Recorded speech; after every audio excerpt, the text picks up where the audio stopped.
Okay,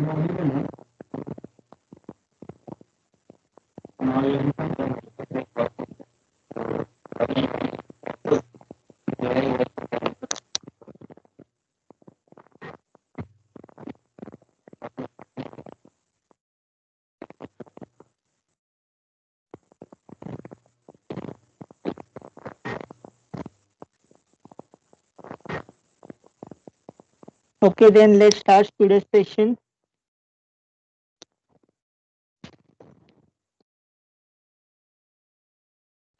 So last time, uh, just a minute.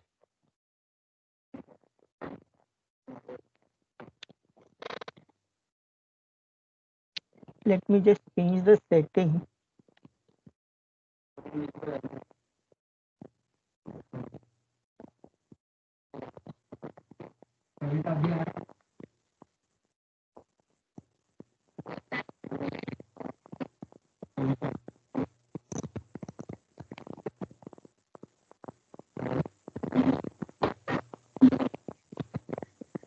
Hello, Amobra. Nice to meet you.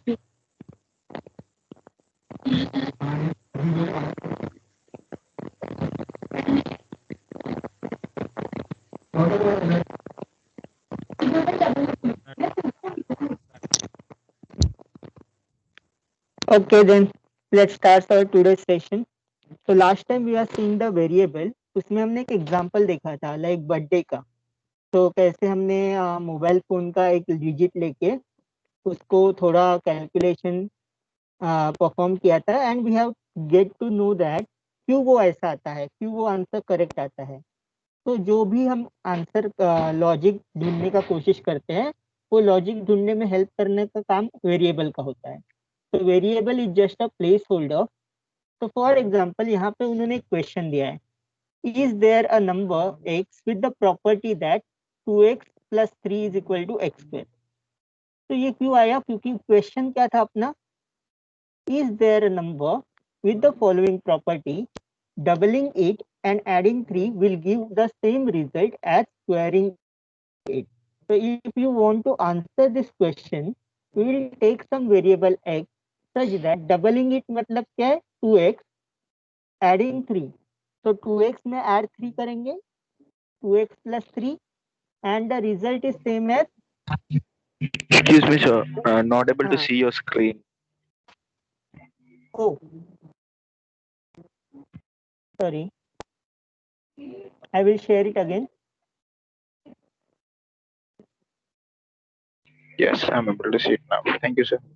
Okay, so there is a question, is there a number with the following property, doubling it and adding 3 gives the same result as squaring of x? What does this mean? Doubling it matlab 2 times x, then add 3 should give you the same number. So we have this question, is there a number x with the property that 2x plus 3 is equal to x square? Can you try to answer this question? Which values of x satisfy this equation? कैसे करेंगे?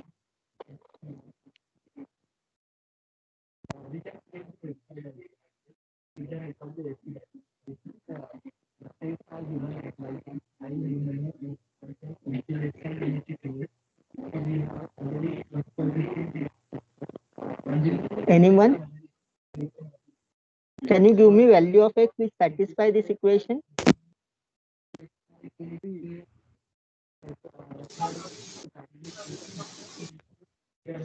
Yes.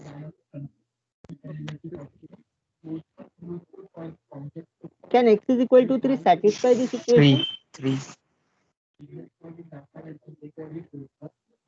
I can take 2 into 3, 6 plus 3, 9, which is same as 3 square. X is equal to 3 satisfy this equation. Can I say x is equal to minus 1 satisfy this equation? No, sir. Why? Try to put in the It will not equation satisfy now. 2 into Yeah, minus sir. 1, +1, but no. It will come b is +1. equal to minus 1 bracket square. तो 2 into -1 कितना होता है? -2 plus 3 is equal to +1। यहाँ पे भी 1 आया, RHS में भी 1 आया, तो सेटिस्फाई करेगा। सो x इज इक्वल टू 3 भी सेटिस्फाई कर रहा है, x इज इक्वल टू -1 भी सेटिस्फाई कर रहा है। ऐसा क्यों हो रहा है? Why these two numbers satisfy this equation? तो अभी हम ओरिजिनल क्वेश्चन पे आते थे, तो ओरिजिनल क्वेश्चन डायरेक्टली हम आंसर नहीं कर पाते थे, बट जब हमने वेरिएबल को उसमें रखा, we got the equation and we can solve this equation. For example, I can solve like this: x square minus 2x minus 3 is equal to 0. Then I can factorize with various method. आप कौन कौन सा method सीखे हो factorising का?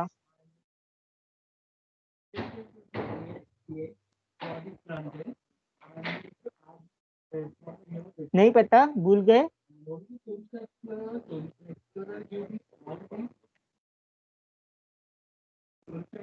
I will write this -2 as -3x plus x minus 3 equal to 0. So I can take out x common from the first bracket. I will get x minus 3. I common out 1 from the second bracket. I will get x minus 3. This is equal to 0. Since मेरे पास और जगह लिखने के लिए नहीं है, so I will erase all this. Okay. And I will write over here only.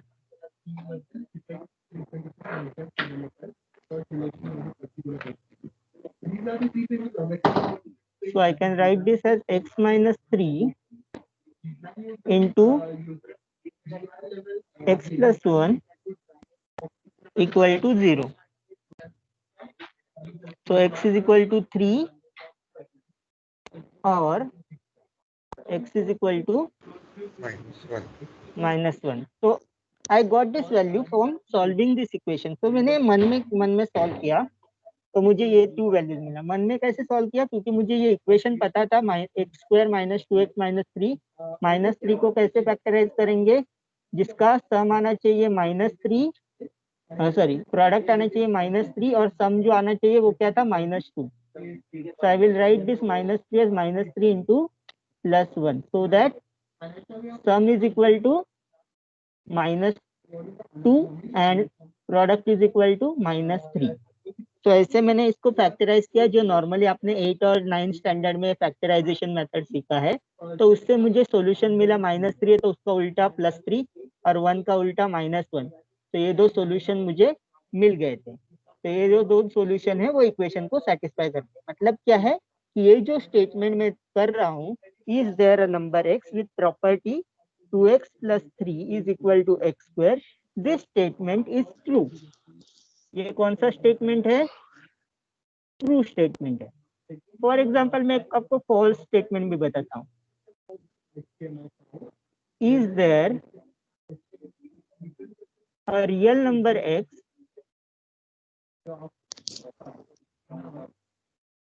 such that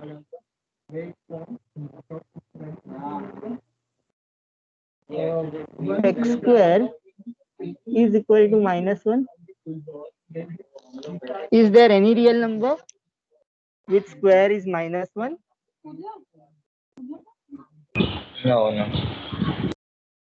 No. So this is called as a false statement, right? This is true statement because we can get some values for which this statement is true. This is false statement because we cannot get any value real which is real number which is a false. Okay.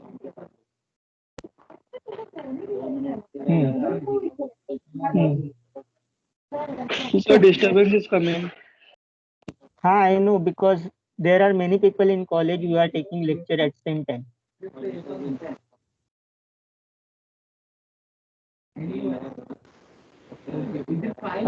So please get through it because we cannot help you.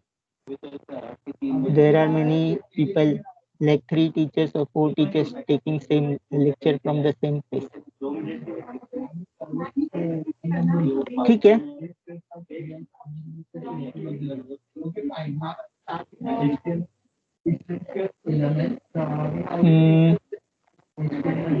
so I will erase all this. Next करते हैं.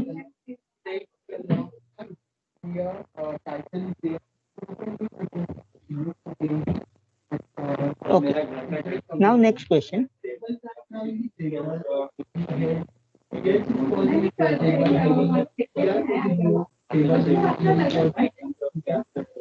Consider this statement. No matter what number might be chosen, if it is greater than 2, then its square is greater than 4. इसको मुझे convert करना है variable में. Okay, तो convert करने के लिए मैं क्या करूंगा, वो जो नंबर बोला जाएगा उसको कोई तो वेरिएबल का वैल्यू, जैसे पहले हमने x वैल्यू दिया था, अब इस स्टेटमेंट में हम n वैल्यू देंगे. No matter what number n might be chosen, if n is greater than 2, then n square is greater than 4. Okay, so this is how we can use the variable in the statement. So whatever is the statement given without variable, we can convert the statement with variable. Okay, so this is how variable is used. Because आपका जो next topic है set theory, उसमें हम सब जगह पे जो set builder notation use करते हैं उसमें वेरिएबल ही यूज करते हैं. ठीक है, तो कुछ एग्जांपल्स देखते हैं वेरिएबल्स के. Write down these two numbers. Can you tell me how you can write this using variable?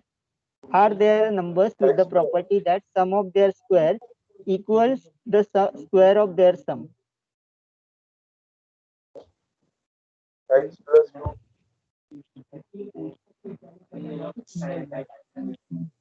Are there numbers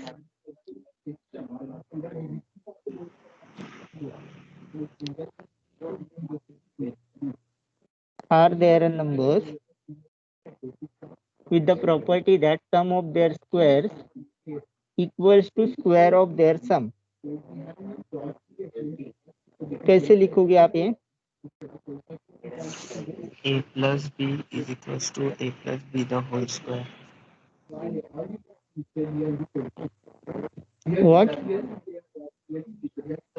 What you said?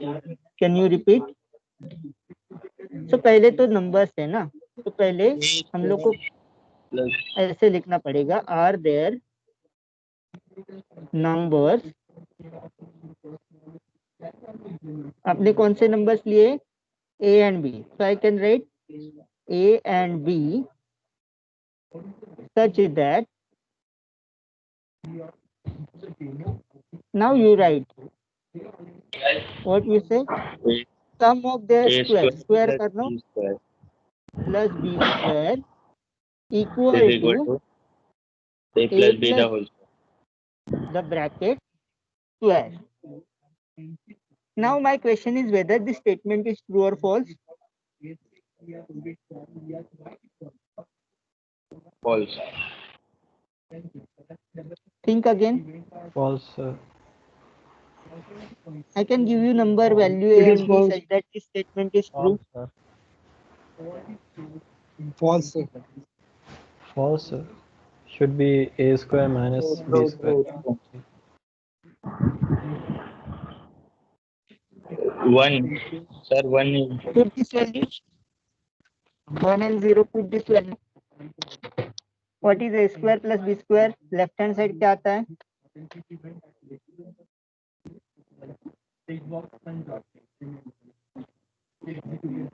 A square is 1 आएगा, B square is 0 आएगा.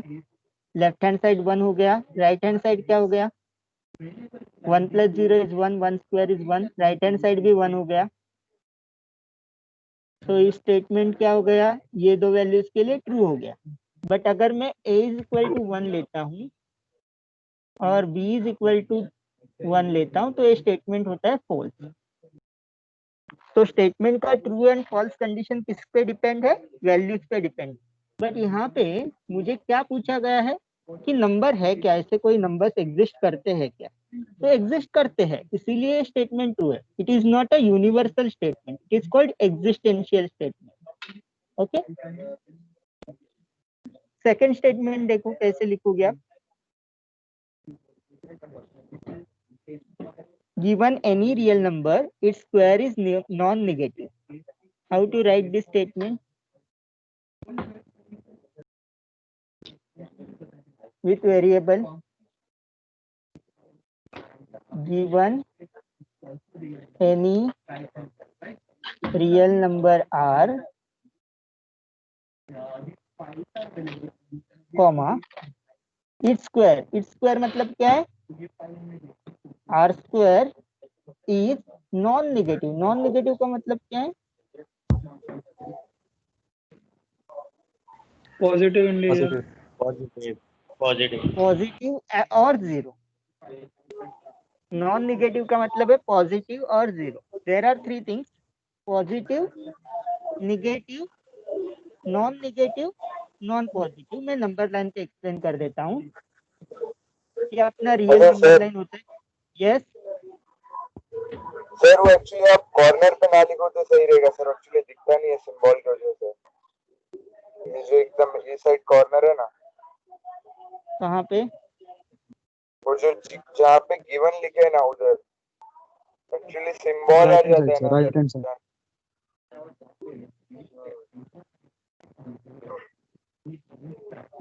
आप स्क्रॉल कर सकते हो आपके स्क्रीन पे. Scroll करके देखो, स्क्रीन आपका मूव होगा. हाँ, वो तो दिख रहा है sir. You can move your screen as per your requirement. Okay sir. तो यहाँ पे जीरो है बीच में. जीरो के इस साइड को हम लोग बोलते हैं पॉजिटिव.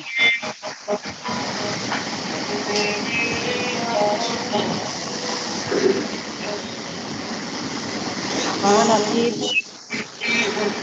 Mute your self. हाँ ओके. तो जीरो के राइट हैंड साइड में we call the numbers are positive. Zero के left hand side में we call that number as negative. Note that zero is neither positive nor negative. इसको हम positive भी नहीं बोलते हैं और निगेटिव भी नहीं बोलते हैं. ओके. जीरो के राइट हैंड साइड पे पॉजिटिव नंबर, जीरो के लेफ्ट हैंड साइड पे निगेटिव नंबर. तो जब हमको नॉन निगेटिव बोला है तो जीरो को हम लोग इंक्लूड करते हैं. जीरो को इंक्लूड करके all this right hand side will give you the non-negative number. And if I want non-positive number and the same line, I will include zero and I will go to this side. तो ये जो part है zero को include करके left hand side का, इसको हम बोलेंगे non positive number.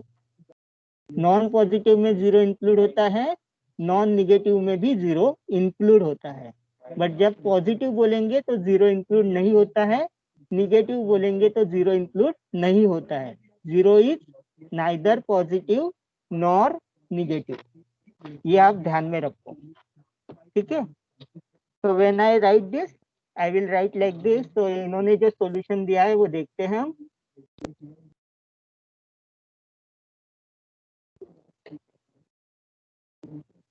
So we can write it in the many types. So for example, जिसने बोला था are there numbers a and b with the property that a square plus b square is equal to a plus b the bracket square. Or you can write this like are there numbers a and b such that, जो मैंने use किया था, मैंने second form use किया था. और जो third है, do there exist any numbers a and b such that a square plus b square is equal to a plus b whole square. Sir यहाँ पे उन्होंने नोट करके लिखा भी है. In part A, the answer is S because A is equal to 1 and B is equal to 0 will satisfy this condition. और ये कौन सा है? हमको बोला गया है कि there exist, मतलब वहां पे कोई नंबर एग्जिस्ट करता है या नहीं करता है, यही क्वेश्चन है. अगर करता है तो आंसर एस होगा, जो अगर वो नहीं करता है तो आंसर नो होगा। Okay, then second condition, given any real number r, r square is non negative, ये भी सही तरीका है लिखने का with variable. Second, for any real number r, r square is greater than और इक्वल टू 0, और you can write this for every real number r, r square is greater than और इक्वल टू 0। एक बात हमेशा ध्यान में रखो कि आपने जो जो वेरिएबल कॉमा से पहले इंक्लूड किया है तो वही वेरिएबल कॉमा के बाद में भी इंक्लूड होगा। मतलब क्या है कि आर पहले भी इंक्लूड किया है given any real number r, तो आर कॉमा के बाद में भी सेकेंड पार्ट में भी आर का वैल्यू होना चाहिए। R square is non negative. Okay, sir square root भी ले सकते हैं ना रियल नंबर का सर? रियल नंबर का स्क्वायर रूट तभी ले सकते हैं जब वो पॉजिटिव रियल नंबर होगा या फिर हाँ, तो जीरो जैसे नंबर होगा। स्क्वायर रूट ऑफ 9 3 आता है, वो भी नॉन जीरो ही है ना सर? देखो, जब भी स्क्वायर रूट लेते हैं तो square root of 9 is equal to 3। If I want negative square root, I will write minus of root 9, so I will get minus 3। दोनों का स्क्वायर जो है, 3 का भी स्क्वायर 9 आता है एंड -3 का स्क्वायर भी 9 आता है, बट जनरली जब हम स्क्वायर रूट लेते हैं we take only positive square root. Negative we specify by हाँ सर, टेकिंग पॉजिटिव का नेगेटिव। जीरो के बाद से। समझा? तो स्क्वायर रूट का यहाँ पे कोई संबंध नहीं, क्योंकि हमको बोला है स्क्वायर, इट्स स्क्वायर रूट नहीं बोला है, इट्स स्क्वायर बोला है। Okay, next. Yes sir. अभी हम लोग टाइप्स ऑफ मैथमेटिकल स्टेटमेंट देखते हैं। This two statements are very important. One is called universal statement and conditional statement, and there is something called as existential statement. तो universal statement जो होता है, जिसका वैल्यू जो भी सेट कंसिडर किया जाएगा वो सभी एलिमेंट में, वो सेट में जितने भी एलिमेंट है सभी एलिमेंट के लिए वो ट्रू होगा। For example, all positive numbers are greater than or equal to 0। तो जो यूनिवर्सल स्टेटमेंट होता है उसमें इस टाइप के आपको आएंगे। You will get this kind of statement all, or you will get like this for every or for each, for every। तो जब भी इस टाइप का स्टेटमेंट आता है जिसमें all होगा या फॉर ईच होगा या फॉर एवरी होगा, तो वो स्टेटमेंट किस टाइप का स्टेटमेंट हो गया? वो स्टेटमेंट हो गया यूनिवर्सल स्टेटमेंट।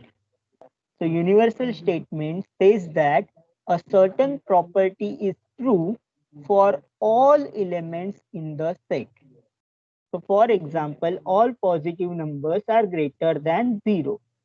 Okay, कोई और एग्जाम्पल सिंपल दे सकता है यूनिवर्सल स्टेटमेंट का?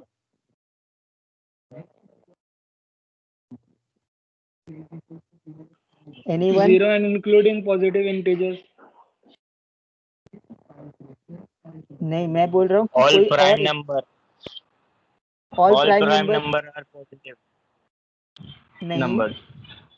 क्योंकि प्राइम नंबर्स जो बोलते हैं ना वो निगेटिव नंबर भी प्राइम है। मतलब मैं बोलूंगा -2 is also prime, because prime number का डेफिनेशन क्या है कि the number and 1 are the only devices. -2 का भी डिवाइसेस क्या है? 1 एंड -2, और कोई नहीं है। +2 भी डिवाइड करता है बट वो प्लस माइनस कंसीडर नहीं होता।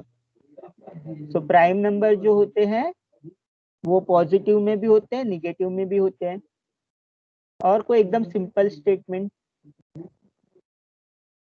All All non square, negative number except zero. all square numbers. Square of any number is non-negative. I can take that as a statement. Yeah.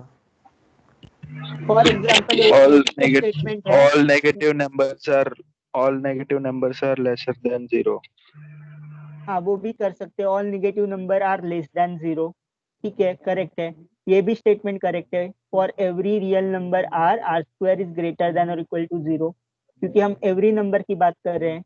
But ये वाला जो पहले वाला ए पार्ट था उसमें जो स्टेटमेंट है हम लोग देयर एग्जिस्ट, मतलब अगर एक भी वो ऐसा नंबर मिला मुझे जो सेटिस्फाई करता है तो ट्रू होगा। तो ये जो टाइप है वो एग्जिस्टेंशियल टाइप है, वेयर एज ये जो पार्ट बी का जो स्टेटमेंट है वो कौन से टाइप का आता है, यूनिवर्सल टाइप का स्टेटमेंट आता है। For example I can say that earth revolve around the sun, और sun rise in the east and sets in the waste.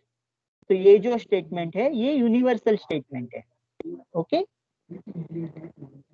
Then there is a conditional statement. Conditional statement क्या होता है कि there are two parts, एक part if के साथ होता है और दूसरा पार्ट देन के साथ होता है। तो जब भी आपकी इसमें कुछ कंडीशन आती है, एक minute,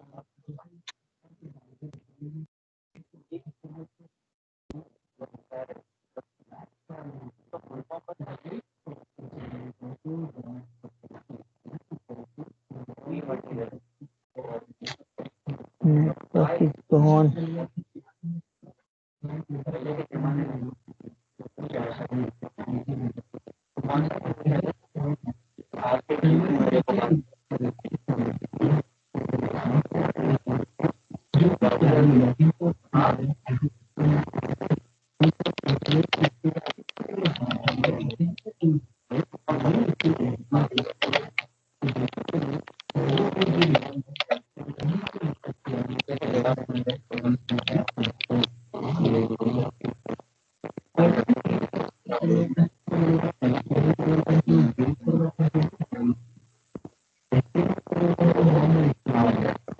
Okay, can you see my voice?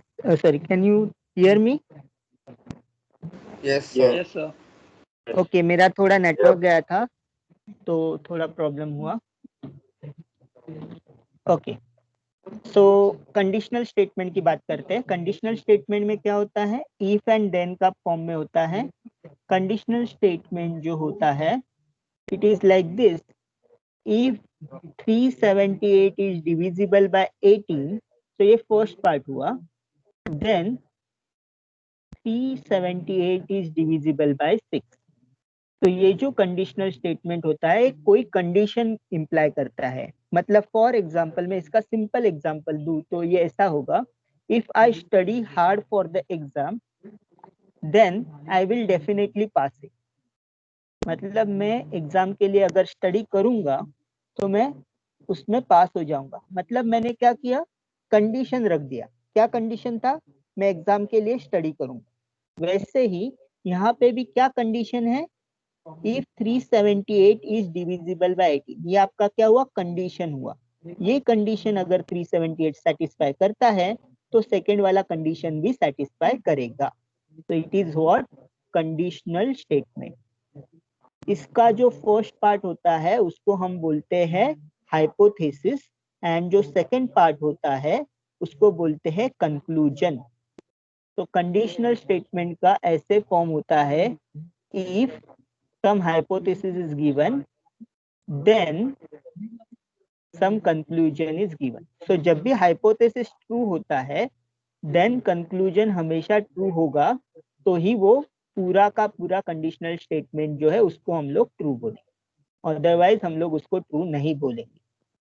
ठीक है, तो ये सेकेंड टाइप हुआ, कंडीशन इफ देन आता है, या फिर आपको आता है इसका और भी फॉर्मेट है, like you can write using, we will see that when it comes to the different form of this particular conditional statement। okay, if then का generally आपको if then ही आएगा।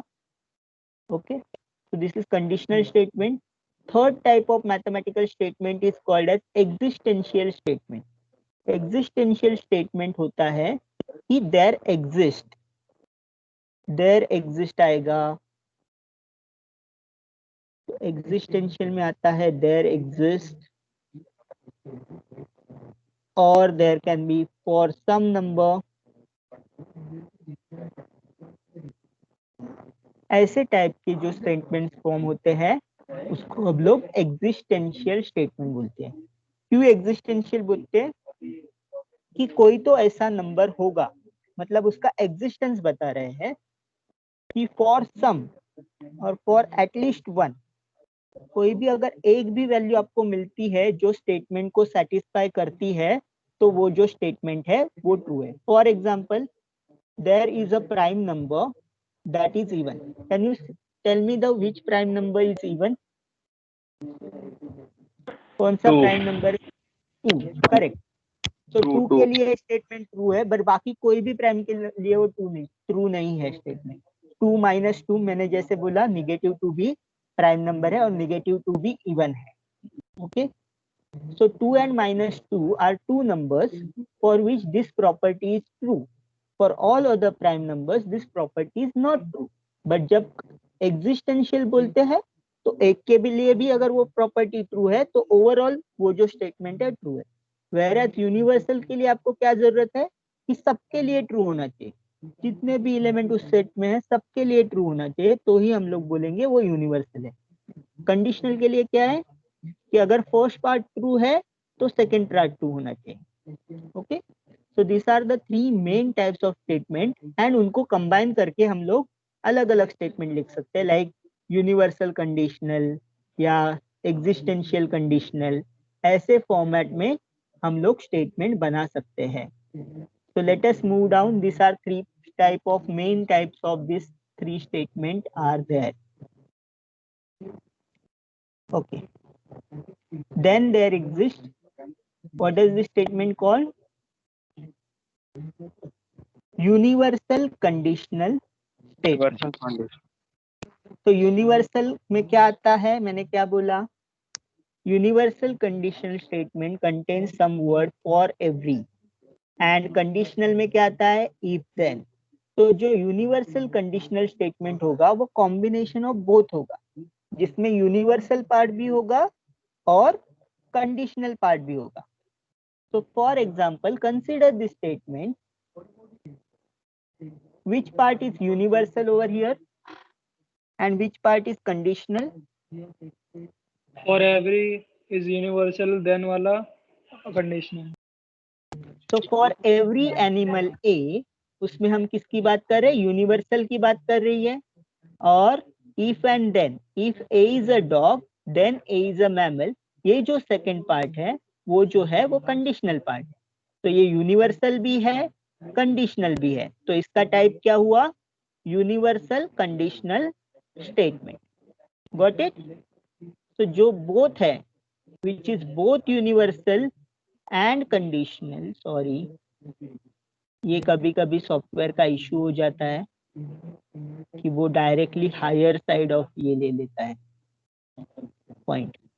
So what is universal conditional statement? Which is both universal and condition is called universal conditional statement. So for every animal A, if A is a dog, then A is a mammal. Okay? इसको हम लोग अलग अलग form में लिख सकते हैं।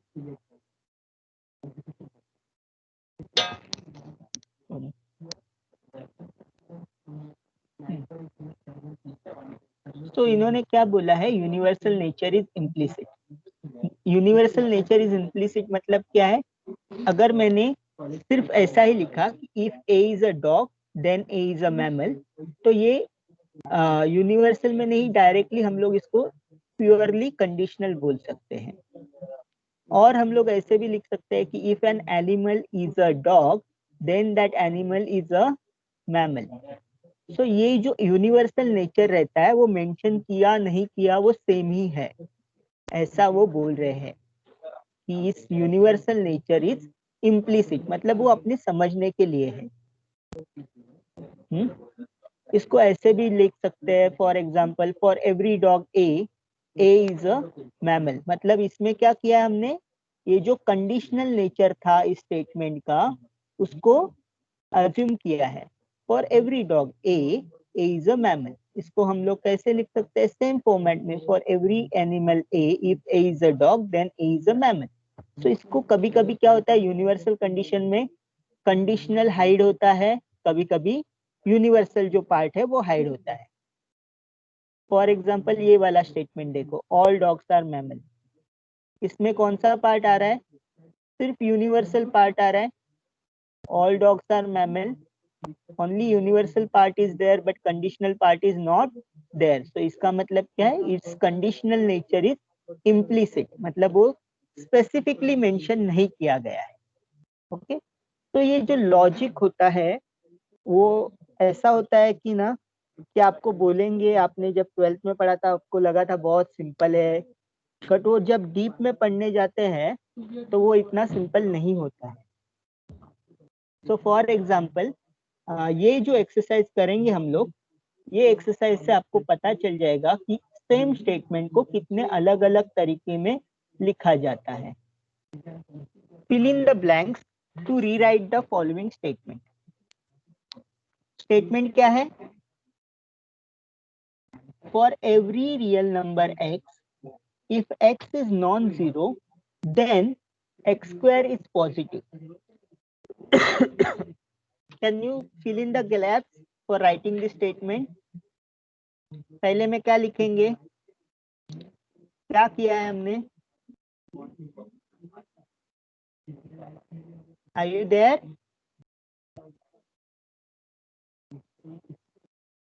Greater than 0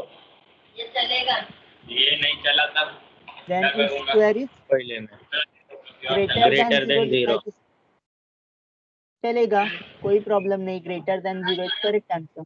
ऐसा नहीं होता है कि आपका एक ही आंसर करेक्ट होगा। Someone can write its square is positive, चलेगा, कोई प्रॉब्लम नहीं है। Someone can write its square is greater than 0, कोई प्रॉब्लम नहीं। सो दोनों में से कोई भी blank fill in the blank कर सकता है यहाँ पे, ठीक है।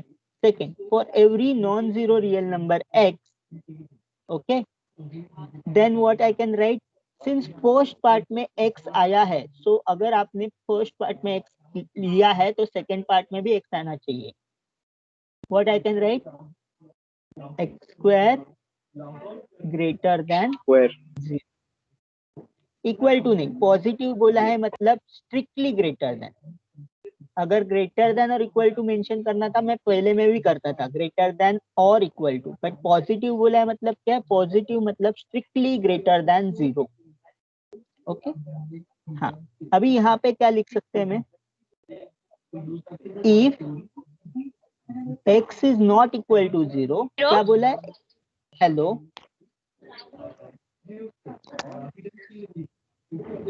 Then x square greater than 0। Fourth statement, the square of any non zero real number is, क्या लिख सकता हूं मैं, square of any non zero real number is positive, all non zero real number have, इधर क्या लिख सकता हूं मैं, पॉजिटिव and negative. स्क्वायर।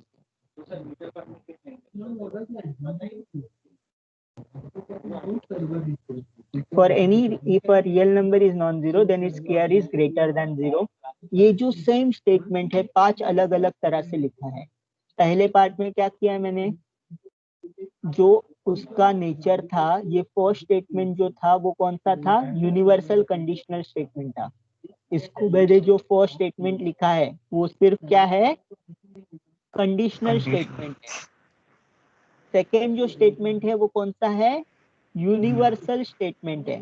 मतलब मीनिंग सेम रख के आप यूनिवर्सल कंडीशनल स्टेटमेंट को कंडीशनल भी बना सकते हो, उसको यूनिवर्सल भी बना सकते हो।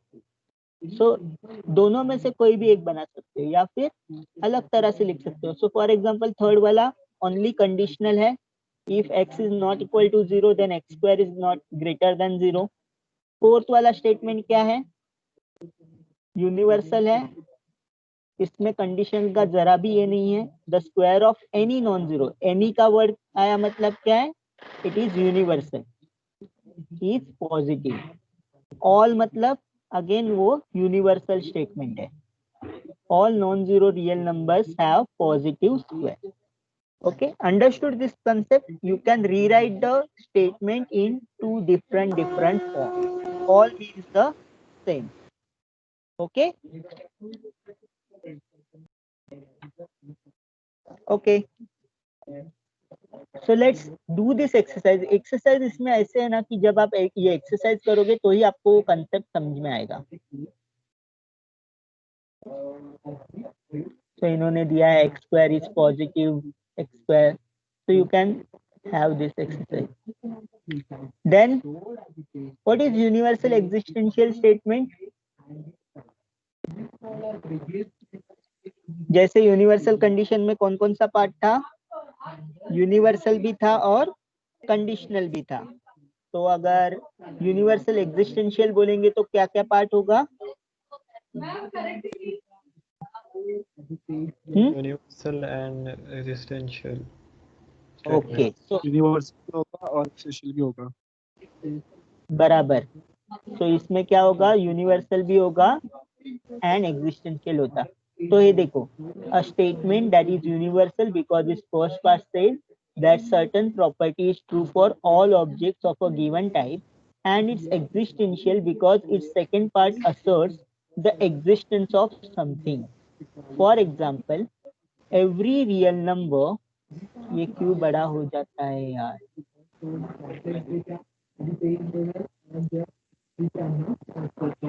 एवरी रियल नंबर, ये जो पार्ट है वो कौन सा पार्ट है? यूनिवर्सल पार्ट है, यूनिवर्सल हो गया। और has an additive inverse.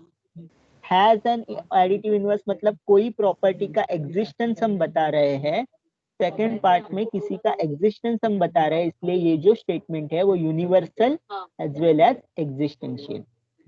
Okay, तो ये जो स्टेटमेंट है वो दोनों तरह का है, यूनिवर्सल एग्जिस्टेंशियल मतलब universal as well as existential. So let us see in the, हाँ बोलो। Sir, is it necessary to have a universal statement at the first and then existential statements comes in? हाँ, existential universal नहीं होता ऐसा कुछ चीज, क्योंकि पहला हम जो बोलते हैं कि कोई भी आप मतलब ये ले लो, for all x belongs to R x square is greater than और इक्वल टू 0।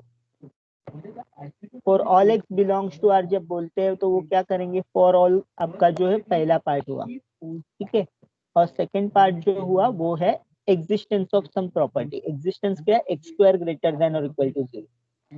तो ये फर्स्ट पार्ट हमेशा यूनिवर्सल होता है, सेकंड पार्ट हमेशा जो होता है एग्जिस्टेंशियल होता है। तो अभी उन्होंने एक कंसेप्ट दिया है एडिटिव इनवर्स का। एडिटिव इनवर्स का कंसेप्ट ये है कि if you want to find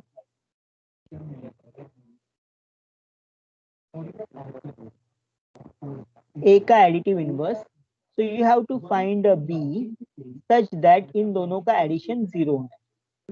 तो अगर आपको कोई वैल्यू b मिला जिसके लिए a plus b is equal to 0 होगा, तो b is called additive inverse of a। Additive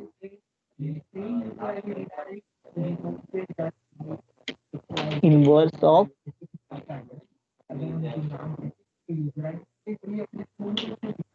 a, and similarly a is also called additive inverse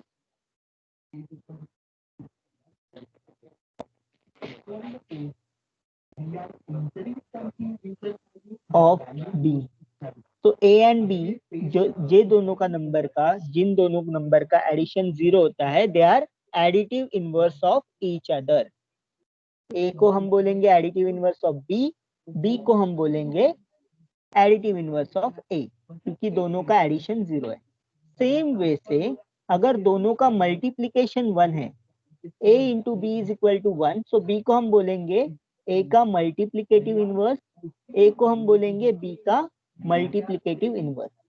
और ये जो राइट हैंड साइड है 0, 0 is called additive identity, 1 is called multiplicative identity. इसका मतलब क्या है? आइडेंटिटी का मतलब ये होता है कि अगर आप 0 को कोई भी नंबर में ऐड करो, 0 को कोई भी नंबर में ऐड करो तो क्या होगा? a प्लस 0 का वैल्यू क्या आएगा? You will get same number back. Therefore, it is called as a identity.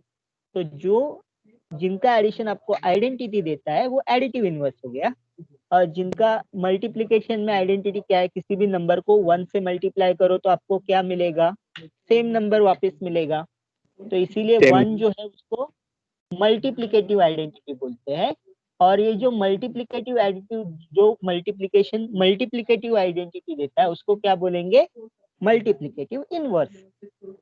Concept same है। एडिटिव इनवर्स में एडिशन करेंगे और एडिटिव आइडेंटिटी मिलेगा। मल्टीप्लिकेटिव इनवर्स निकालने के लिए मल्टीप्लिकेशन करेंगे और मुझे मल्टीप्लिकेशन का आइडेंटिटी मिलेगा। आइडेंटिटी का मतलब है उसको, ऑपरेशन को वो ये नहीं करता, अफेक्ट नहीं करता। जैसे 0 है, 0 को मैं किसी भी नंबर में ऐड करूं तो मुझे सेम नंबर मिलेगा। 1 को मैं किसी के नंबर के साथ मल्टीप्लाई करूं तो मुझे सेम नंबर वापस मिलेगा। So that's why this statement क्या बोल रहा है ये, कि all real numbers, this is the your first part, all real numbers universal हो गया, have additive inverses.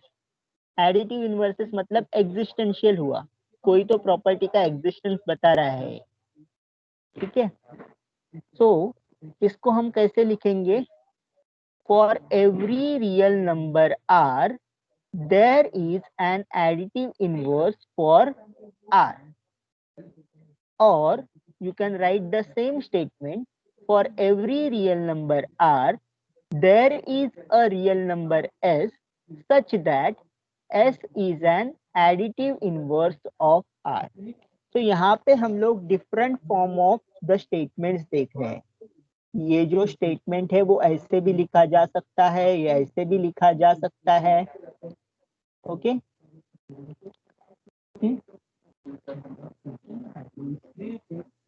Consider this statement, every pot has lead.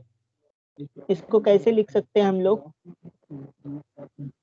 All plots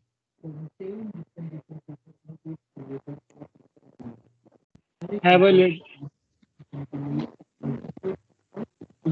okay, you can right that.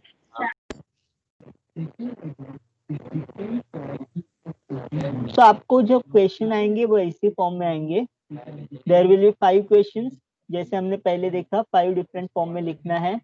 For every pot p there is a lead. Lid for p. तो जैसे ही हमने यहाँ पे first part में variable use किया तो second part में भी वेरिएबल यूज करना नेसेसरी होता है। समझा आपको, कि अगर हमने फर्स्ट पार्ट में वेरिएबल नहीं है, यहाँ पे ऑल पॉट्स बोला है, वेरिएबल का यूज नहीं किया गया है, तो सेकंड पार्ट में भी हमको वेरिएबल का यूज नहीं करना है। बट अगर फर्स्ट पार्ट में वेरिएबल का यूज किया गया है, जैसे कि पी यूज किया यहाँ पे, तो हमको सेकंड पार्ट में भी पी का वेरिएबल का यूज करना पड़ेगा। अभी यहाँ पे देखो थर्ड में 2 वेरिएबल यूज किए हैं।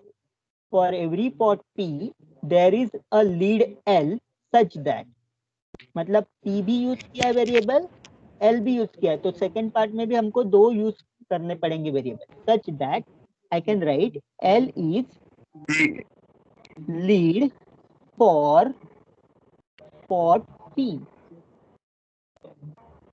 तो I can use this variable. L भी यूज किया मैंने और पी भी यूज किया, क्योंकि फर्स्ट पार्ट में दोनों वेरिएबल यूज किए पी एंड एल, तो हमको सेकंड पार्ट में भी वही दोनों वेरिएबल यूज करने हैं। L is a lead for pot P. All this sir ऐसे भी लिख सकते हैं ना, हाँ बोलो। L is lit is equal to pot is P।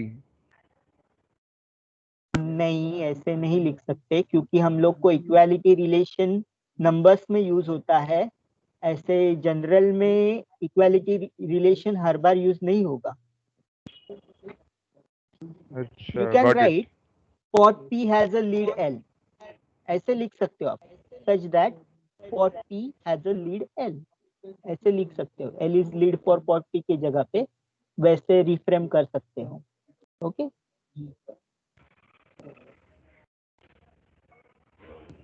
Okay next, और कोई एग्जांपल है तो देखते हैं इसका। और एक टाइप है एग्जिस्टेंशियल यूनिवर्सल स्टेटमेंट, जिसमें फर्स्ट पार्ट क्या होगा, एग्जिस्टेंशियल होगा, सेकंड पार्ट क्या होगा, यूनिवर्सल होगा। जैसे मैंने बोला यूनिवर्सल एग्जिस्टेंशियल में क्या था, फर्स्ट पार्ट क्या था, यूनिवर्सल था, Universal सेकेंड पार्ट and क्या था, existential. एग्जिस्टेंशियल था। अभी उल्टा, फर्स्ट पार्ट क्या होगा, एग्जिस्टेंशियल है, एंड सेकेंड पार्ट जो है Second part universe. यूनिवर्सल है।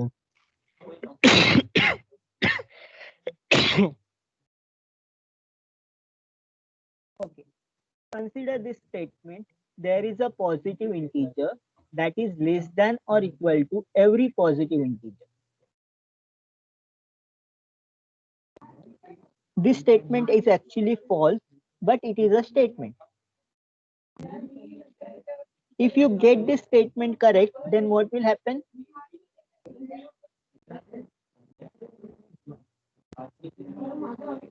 If you get this statement true, then you will get upper bound for the natural number, or you can write you will get the biggest natural number possible. ऐसा कोई natural number नहीं है biggest जो सबसे बड़ा है। अगर आपने natural number 5 लिया, बोला कि मेरे को लगता है 5 is the सबसे बड़ा natural number, then I will give you 6 which is even greater than 5. You will say then 100, 200, उसके ऊपर भी आपको natural number मिलेंगे।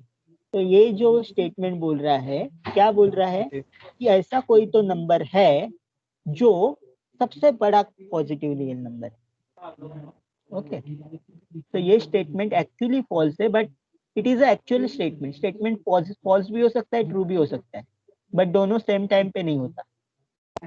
Okay, there is a positive integer that is less than और equal to every positive integer. तो ये जो every positive integer जो बोल रहे हैं वो कौन सा पार्ट है, it is a universal part. And there is a positive integer, ये कौन सा पार्ट है, एग्जिस्टेंशियल पार्ट। तो first part is existential, second part is universal, then the statement is called existential universal statement. तो इसको हम same statement को हम लोग 4 अलग अलग टाइप में लिखेंगे। देयर इज के जगह पे सम पॉजिटिव इंटीजर लिख सकते हैं। Some positive integer is less than और equal to every positive integer. Then there is a positive integer m that is less than or equal to every positive integer, or there is a positive integer m such that every positive integer is greater than or equal to m। ठीक है, और फिर हम ये ऐसे भी लिख सकते हैं कि there is a positive integer m with the property that for every positive integer n, m is less than or equal to n। तो इस तरह से हम लोग 5 different types, this is first, second, third, fourth, 5 different types में same statement को express कर सकते हैं। Again take the exercise so that this system will become clear.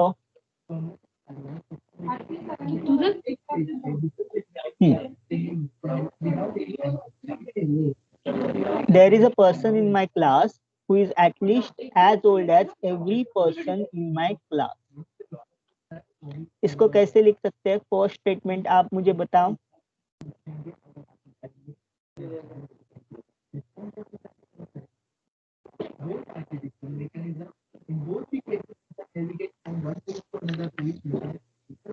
Person in my class Some person in my class, okay, is at least as old as every person in my class.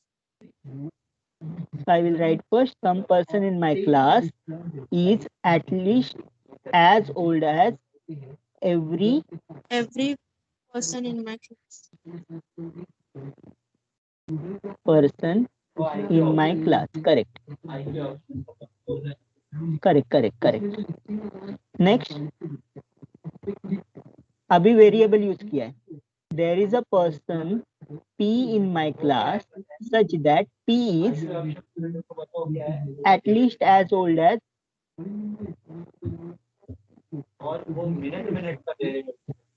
or I can write in different form, second वाला, P is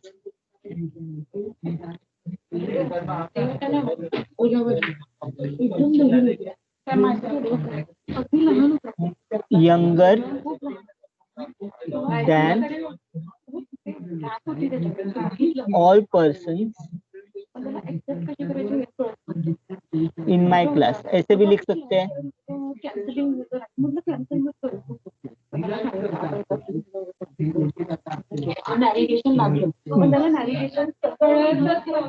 P is a younger than all persons in my class.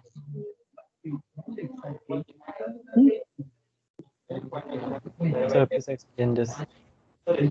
हाँ, okay. There is a person in my class who is at least as old as every person in my class. मतलब क्या है कि वो उसका जो as है वो एटलीस्ट बाकी जो पर्सन्स के एज है उसके बराबर ही होगा ना. There is a person in my class who is at least as old as every person in my class. मतलब उनसे वो ज्यादा होगा. रुको, मैं भी कंफ्यूज हो गया इसमें. Let me again rewrite. There is a person in my class who is at least as old as every person It in should be my oldest, I think. हाँ, he is oldest I guess. मतलब कोई भी Yes, दूसरा sir. Person ले लो उससे वो ज्यादा ही as का होगा. नहीं, उसके जितना तो एज होगा ही उसका. So let us see. इन्होंने वो there is a person P is at least as old as, मतलब इन्होंने उतना सब दिमाग नहीं चलाया है. जो उन्होंने दिया है at least as old as every person in my class, वही प्रॉपर्टी हर जगह यूज किया है. Understood this? So you can Yes, sir. actually interpret this. मतलब ये लॉजिक जो Yes, sir. होता है you have to interpret in the same way. So at least as old as Q. So at least as old as ये जो property है वो हर जगह हमको यूज करनी है. So main thing is over here is property. कौन सा प्रॉपर्टी दिया है. अगर उसको अलग तरह से लिख सकते तो लिखो, अगर नहीं लिख सकते तो वही प्रॉपर्टी यूज करो. At least as old as every person in my class. Since यहाँ पे Q भी यूज किया है तो P के साथ Q भी आएगा. At least as old as Q. Okay. I guess it's time to stop the lecture. Join. Sir. हाँ, आरती मैम इज सेइंग कि आप नोटबुक और पेन लेके बैठो डी लेक्चर के लिए. Okay. So let me just download Yes, sir. attendance. Don't go.